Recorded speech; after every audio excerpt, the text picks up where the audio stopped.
अस्सलाम वालेकुम everyone, welcome to my new video. उम्मीद करती हूँ आप सब ठीक होंगे, खैर खैरियत से होंगे और बहुत अच्छे आपके रोज़े गुजर रहे होंगे। आज 24 रोज़े हो गए हैं और बिल्कुल इंसान कहता है कि ऐसे लगता है अभी एक हफ़्ता हुआ होगा या 10 दिन, मतलब तीसरा अशरा भी ख़त्म होने वाला है। लेकिन चलिए अल्लाह पाक हम सब की बातें कबूल फरमाए और हम सबको बख्श दे, क्योंकि रोज़े कहते हैं कि रमज़ान में अगर जो इंसान माफ़ी मांग लेता है तो उसकी मिसाल यूँ होती है जैसे वो अभी पैदा हुआ हो और वो बिल्कुल गुनाहों से पाक हो जाता है। तो मैं कहती हूँ कि अल्लाह ताला हमें भी माफ़ी मांगने की तौफ़ीक अता फ़रमाए और जो हमने दुआएँ की उनको कबूल अता फ़रमा। आज मैं बहुत ईज़ी और बहुत क्विक सी इफ़्तार बना रही थी। मैं चिप्स बना रही थी सिंपल से, और साथ में हमारे पास बहुत ज़्यादा गोश्त की यखनी बनी हुई थी। तो हालाँकि ये ज़्यादा थी, मतलब राइस मैंने बीच में बिल्कुल थोड़े से ही ऐड किए थे। लेकिन फिर मैंने कहा चलो अब ये गर्मी है, बंदा इसको कहाँ स्टोर करे और इस तरह हम खा लेंगे। और ये इतने मज़े के राइस बने थे, इतने थिक थे, कितने से यखनी वाले।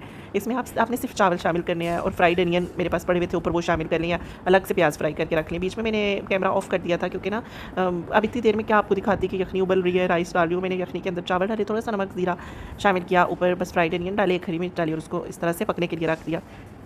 मैंने एक कतरा भी पानी शामिल नहीं किया था क्योंकि ऑलरेडी यखनी ज़्यादा थी। इतने मज़े के राइस बने थे, इतने मज़े के बने थे।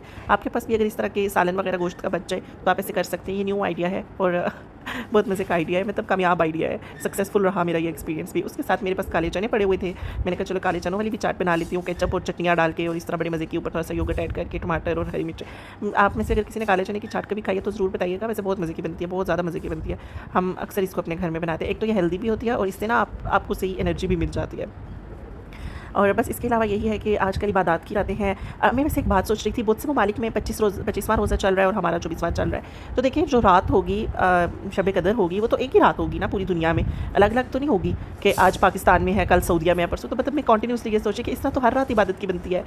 हर रात इस तरह हर रात शब कदर की हो सकती है, कोई भी रात हो सकती है 20वें रोज़े के बाद। तो मैं कंटिन्यूसली रात को ये सोच रही, इस चीज़ का मुझे अभी तक जवाब नहीं मिला। मैं अभी किसी से पूछूंगी, किसी बड़े बंदे से पूछूंगी, और जब मुझे इसका जवाब मिलेगा तो इंशाल्लाह मतलब मैं सेटिस्फाई हो जाऊँगी और मैं ट्राई करूँगी कि हम शब कदर को हासिल कर लें और उस रात को अपनी बख्शिश करवा लें। बस खाना शाना रेडी किया, उसके बाद सुबह के लिए सहरी के लिए आटे में, मतलब मैं तो पहले बना के कभी रख देती हूँ, मामा बना के रख देती हैं। और फिर इस तरह ये होता है कि आपके ना पराठे बहुत ईजीली बन जाते हैं। उसके बाद डेली मैं थोड़ी सी वॉक करने की कोशिश करती हूँ। कभी मिस हो जाती है लेकिन फिर मुझे बहुत दुख होता है, लेकिन मैं ट्राई करती हूँ कि मैं वॉक करूँ। बस बंदा एक दफ़ा घर से निकल जाए ना तो फिर इंसान आके कर लेता है, फिर मसला नहीं होता। फिर ये होता है कि चलो अब घर से निकल ही आए हैं तो अब कर ही लेंगे।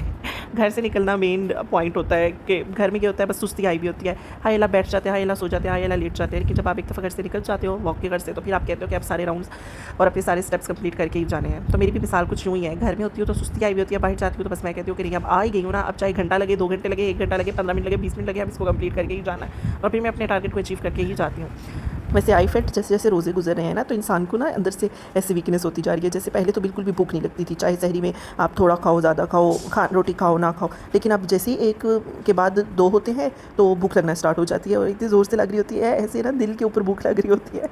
मतलब मेरे साथ तो आज भी यही हो रहा है। अभी इतना ज़्यादा टाइम पड़ा हुआ है रोज़े में, and literally I am feeling hungry and I want to eat something, but क्या करें, अब तो वेट करना है। तो मुझे फिर मामा पापा कह रहे हैं सबके साथ ऐसे होता है, क्योंकि ना 15 रोज़े तक तो इंसान एनर्जेटिक होता है, एनर्जी होती है, और मतलब वो ठीक तरह से गुजर जाते हैं। लेकिन जब आगे आगे रोज़े आते हैं तो फिर एक वीकनेस होना स्टार्ट हो जाती है। मैंने कहा अच्छा, मुझे तो पता था कि मुझे कभी वीकनेस नहीं होगी, लेकिन ये क्या है?